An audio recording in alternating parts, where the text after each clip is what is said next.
نہ خوف، خوشیاں مناؤ جنت کی جس کا تم سے وعدہ کیا گیا تھا۔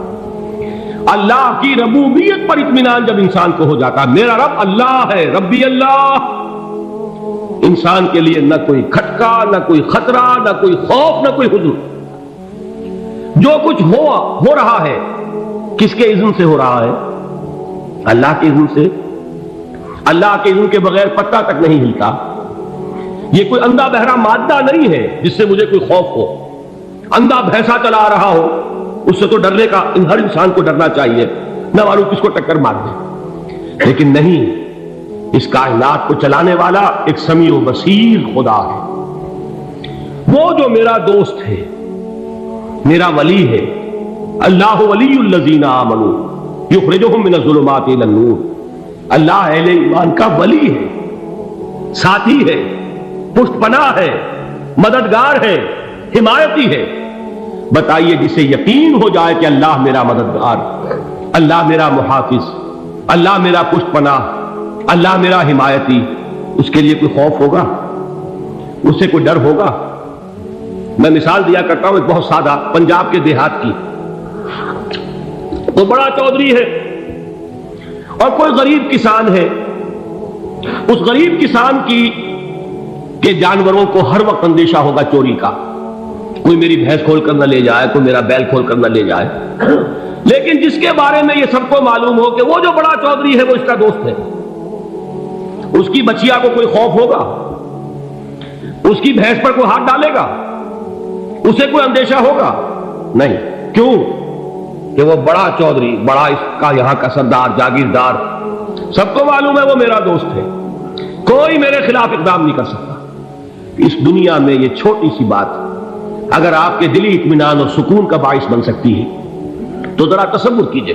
میں لفظ تصور استعمال کروں گا صرف اس لیے کہ اس کا ہم جس کو کہتے ہیں ادراک اور شعور کر نہیں سکتے، اگر کے ساتھ کر سکتے۔ اگر یقین ہو کہ اللہ میرا مددگار اور یقین ہو کہ اللہ ہر آن میرے ساتھ ہے، پھر کوئی خوف؟ کس کا خوف؟ کوئی شے اللہ سے بالا تر ہے؟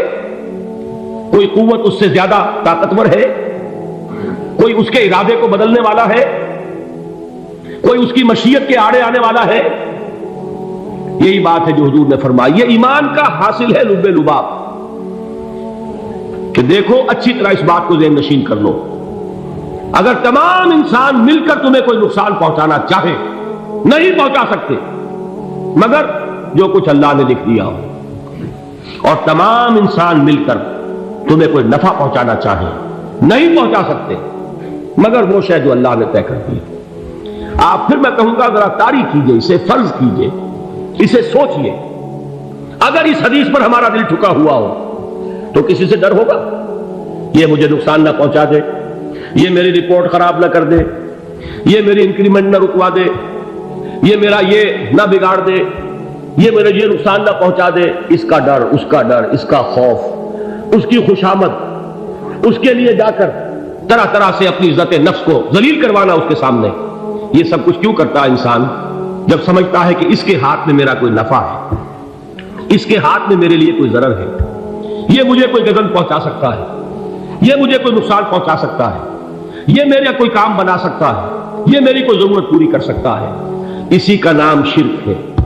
جہاں آپ نے یہ سمجھا کہ غیر اللہ کے اندر کوئی طاقت موجود ہے وہی شرک ہے۔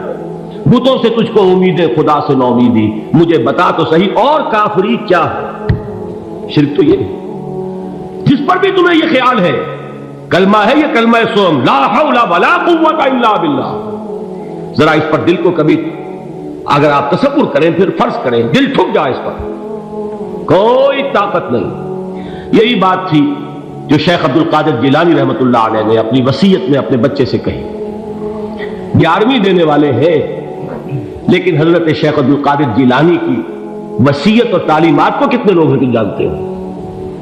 یہ جن مقامات تک پہنچے ہیں وہ کس چیز کی بدولت پہنچے؟ انہوں نے جو پیغام دیا وہ کیا تھا؟ اے میرے بچے، جس طریقے سے قرآن مجید میں حضرت لقمان کی نصیحتیں جو ہے نقل کر دی گئی ہیں، میں یہ عرض کروں گا بالفرض اگر قرآن حضرت عبد القادر جیلانی کے بعد نازل ہوا ہوتا تو شیخ عبد القادر کی یہ نصیحتیں بھی قرآن میں درج ہوتی۔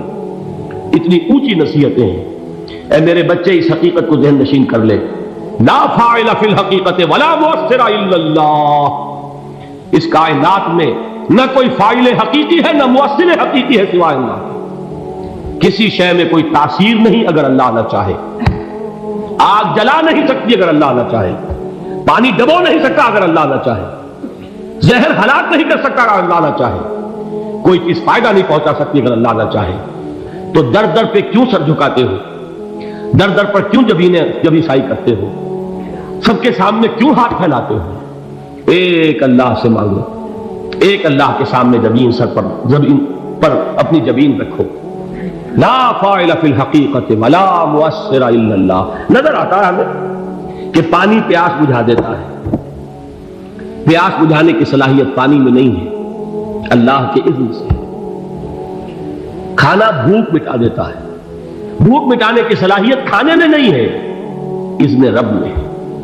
دیکھیے یہی یقین تھا حضرت موسیٰ علیہ السلام کا واقعہ یاد کیجئے، سامنے سمندر آ گیا ہے، قوم دیکھتی ہے پیچھے کہ گرد و غبار کا طوفان،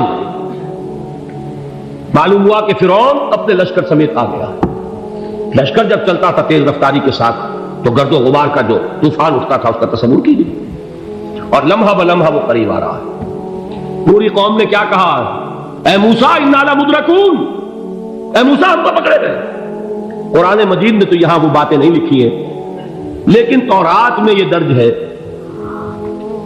کہ بنی اسرائیل جھگڑنے لگے، دست و گریبان ہو گئے موسیٰ کے ساتھ۔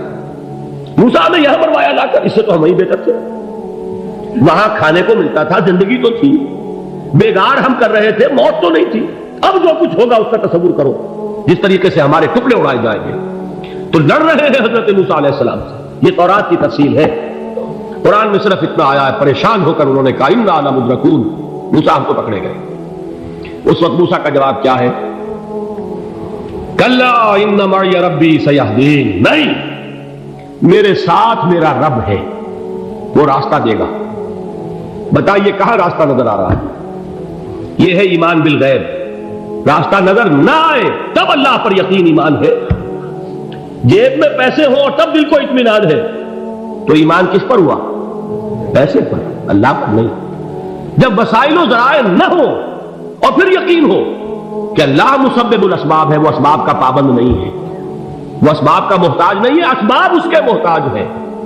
اگر یہ یقین ہے تو اللہ پر ایمان ہے، یہ نہیں ہے تو تمہارا ایمان اسباب پر ہے، وسائل پر ہے، ذرائع پر ہے، مادیات پر ہے، اللہ پر نہیں۔ اس وقت کہاں راستہ تھا؟ یہ راستہ تھا سمندر ہے اور ادھر سے لشکر آ گیا ہے۔ کلا ان معی ربی سیہدین۔ اب دیکھیے ایمان کہہ دینا آسان ہے، ہوا معکم اینما کنتم، جہاں کہیں بھی تم ہوتے ہو اللہ تمہارے ساتھ ہوتا ہے، لیکن اس کا یقین قائم ہو جائے تو زمین و آسمان کا فرق واقع ہو جائے۔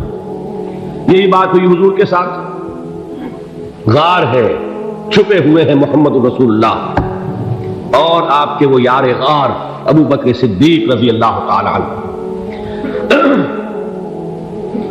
اقبال نے حضرت ابو بکر کی شان میں چند اشعار کہیں صرف، لیکن واقعہ یہ ہے کہ بھاری بھاری نظموں پر اور قصیدوں پر بھاری، طویل ترین نظمیں اور قصیدے ہوں ان پر بھاری ہے۔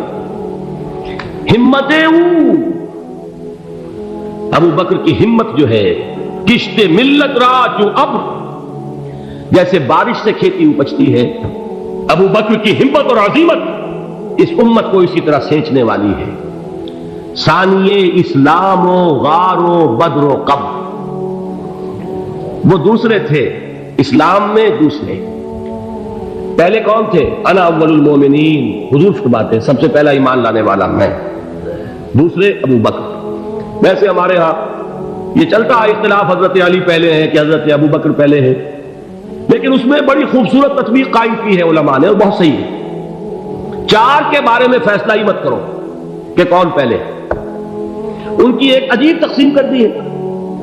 آزاد مردوں میں، بالغ مردوں میں سب سے پہلے ابو بکر، بچوں میں سب سے پہلے علی، خواتین میں سب سے پہلے خدیجہ، اور غلاموں میں سب سے پہلے زید بن حارثہ۔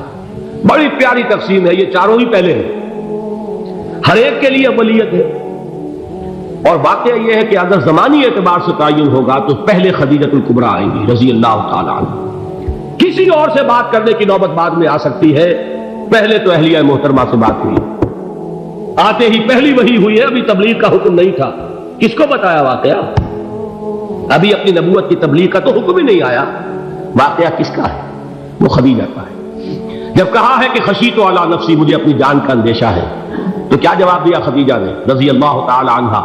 وہ صدیقۃ الکبریٰ ہے. صدیقات جو ہے خواتین، ان میں چوٹی پر خدیجۃ الکبریٰ ہے رضی اللہ تعالی عنہا. اور صدیق جو مرد ہیں ان میں صدیق اکبر ہے ابو بکر صدیق رضی اللہ تعالی عنہ. لیکن صدیقات میں چوٹی پر. جب حضور نے فرمایا خشیت علی نفسی، کیا فرمایا؟ کیا عرض کیا؟ کیسے تسلی دی؟ نہیں، اللہ آپ کو ضائع نہیں کرے گا. آپ غریبوں کے ہمدرد ہیں، آپ مساکین کے تکالیف رفع کرنے والے ہیں، آپ بیواؤں کی سرپرستی کرتے ہیں، آپ مسافروں کی خدمت کرتے ہیں. اللہ آپ کو ضائع نہیں کرے گا. یہ یقین ہے اس خاتون کے اندر. خیر وہ ایک علیحدہ بات ہو جائے گی. میرے دل پر حضرت خدیجہ رضی اللہ تعالیٰ عنہ کی شخصیت کا بڑا گہرا نقش ہے، جو وہ کوئی اور ہی وقت اور موقع ہوا تو بیان ہوگا. بہرحال اقبال نے ایک مصرے میں جو 4 اولیتیں جمع کر دی ہیں: ہمت او کشت امت را چو ابر، ثانی اسلام و غار و بدر و قبر. اسلام میں حضور کے بعد پہلے کون؟ ابو بکر. غار میں حضور کے ساتھ کون؟ ابو بکر. بدر کی رات اللہ کا رسول سرب سجود، وہ جھاڑ، وہ گھاس پھوس کی جو جھوپڑی بنائی گئی تھی، اور وہاں تلوار ننگی لے کر پہرا دینے والا کون؟ ابو بکر. اور اس حجرہ عائشہ میں محمد کے بعد سب سے پہلے دفن ہونے والا کون؟ ابو بکر رضی اللہ تعالیٰ عنہ صلی اللہ علیہ وسلم. وہ جو معاملہ میں سنا رہا تھا غار ثور کا، حضرت ابو بکر بھی حضور کے خیال سے لرز گئے ہیں. آپ کو یاد ہوگا کہ جا کر پہلے تمام جتنے سوراخ تھے انہیں بند کیا ہے. ایک سوراخ رہ گیا تھا جس کو بند کرنے کے لیے کوئی کپڑا نہیں تھا. وہاں اپنی ایڑی رکھی ہے، تب کہا ہے حضور سے تشریف لائیے، اور اپنے زانو پر حضور کو لٹایا ہے. اور وہاں کسی موذی جانور نے کاٹا ہے، حضور کی آنکھ لگ گئی تھی. اس وقت اس بل کے اندر جو بھی بچھو ہے کیا ہے واللہ عالم، اس نے کاٹا ہے. اس کی تکلیف کی وجہ سے ابو بکر کی آنکھوں سے آنسو ٹپک گئے. حضور کے چہرے مبارک پر پڑے ہیں تو حضور جاگے ہیں، معاملہ کیا ہے؟ ایڑی نہیں ہٹائی وہاں سے، مبادا وہ جانور وہاں سے نکل کر محمد الرسول اللہ کو کوئی گردن پہنچا دے. ابو بکر کی ایڑی ہے، جس طرح چاہے کھا لے، ختم کر دے، جان نکل جائے تب کوئی آنچ آئے محمد پر تو آئے، لیکن جیتے جی نہیں. وہ ہے ابو بکر. حضور کے خیال سے اس وقت حضور نے پھر اپنا لعاب دہن لگایا ہے، اور اس سے پھر آپ کی تکلیف ختم ہوئی. جیسے خیبر میں حضرت علی کی آنکھ دکھ رہی تھی، اس کو جو شفا حاصل ہوئی ہے وہ بھی حضور کے لعاب دہن سے ہوئی. تو بہرحال اس وقت انہوں نے کہا ہے کہ اے نبی یا رسول اللہ، اگر اس وقت ان میں سے کسی نے غیر ارادی طور پر بھی اپنے قدموں کی طرف جھانک لیا تو پکڑے جائیں. کیا جواب تھا اللہ کے رسول کا؟ لا تحزن ان اللہ معنا. اللہ ہمارے ساتھ ہے، کیوں گھبراتے ہو ابو بکر؟ یہ ہے ایمان باللہ. میرا مالک اللہ، میرا رازق اللہ، میرا محافظ اللہ، میرا مددگار اللہ، میرا پشت پناہ اللہ، میرا دوست اللہ. یہ دوستی ہے اللہ کی جو لب لباب ہے، حاصل ہے ایمان کا. اسی کا نام ولایت ہے. اولیاء اللہ کے سروں پر سینگ نہیں ہوتے. جس کے دل میں ایمان راسخ ہو چکا ہو وہی اللہ کا ولی ہے. جسے اللہ پر یقین ہو چکا ہے وہی اللہ کا ولی ہے. جسے یقین ہے اللہ میرے ساتھ ہے، میرا مددگار، میرا پشت پناہ، میرا ساتھی، میرا دوست، میرا محبوب، میرا محب. اللہ اہل ایمان سے محبت کرتا ہے. واللہ یحب الصادقین. ان اللہ یحب الذین یقاتلون فی سبیلہ صفا کانہم بنیان مرصوص. اللہ محبت کرنے والا، اہل ایمان محبوب، اور اہل ایمان محبت کرنے والے اللہ محبوب. والذین آمنوا اشد حبا للہ. آپ تصور کیجئے جسے یہ رشتہ ایمان یا رشتہ ولایت حاصل ہو جائے، الا ان اولیاء اللہ لا خوف علیہم ولا هم یحزنون. آگاہ ہو جاؤ،